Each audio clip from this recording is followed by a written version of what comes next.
reports. The silent spring of Rachel Carson. Pesticide storage has adversely affected the growth and reproduction of pheasants, ducks, and some other game birds also is a fact recently established.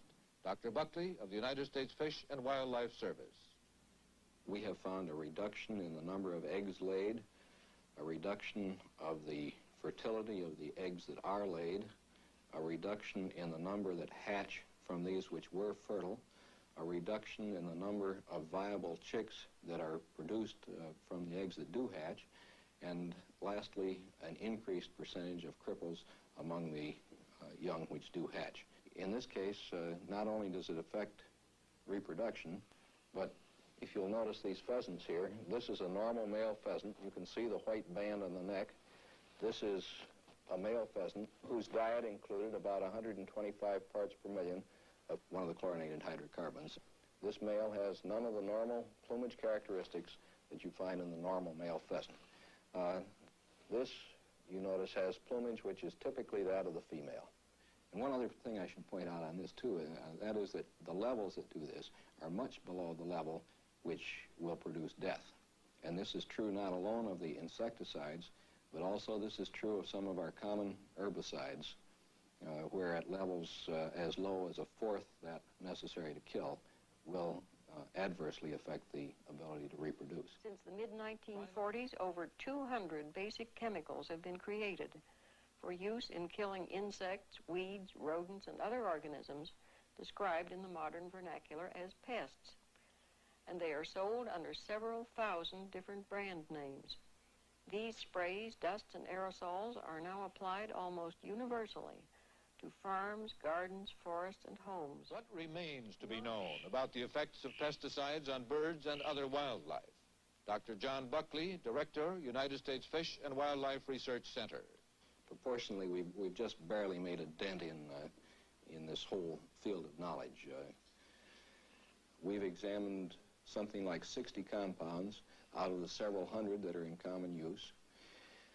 We've examined their effects on not many more than a dozen species, and yet there are well over 1,000 species of birds alone, birds and mammals that we're concerned with. There are many kinds of fish that we're concerned with, and yet it's only a few of these that we've looked at all.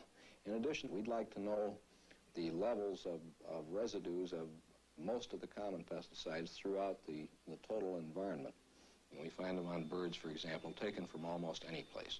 And it's most unusual to find a fish sample from any place that doesn't contain a detectable residue. We need to know the rate at which these are taken up, the rate at which they're eliminated, the length of time that they stay, the part of the organism that they affect, whether they, for example, we find concentrations of certain of these in the brain tissue, in liver tissue, in the testes, in the breast muscle, just widely scattered through the animal, largely tied up in the fats of the animal wherever they may be.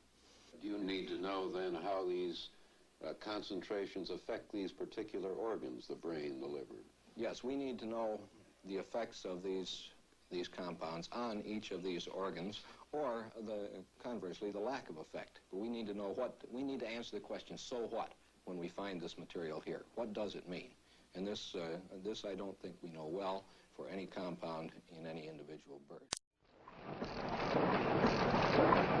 This is one of the nation's bestsellers, first printed on September 27, 1962.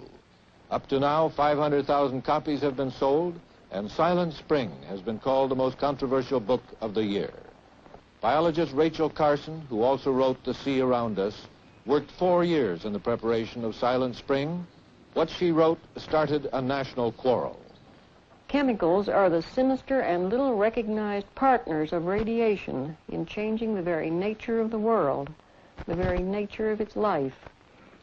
Since the mid-1940s, over 200 basic chemicals have been created for use in killing insects, weeds, rodents, and other organisms described in the modern vernacular as pests. And they are sold under several thousand different brand names. These sprays, dusts, and aerosols are now applied almost universally to farms, gardens, forests, and homes.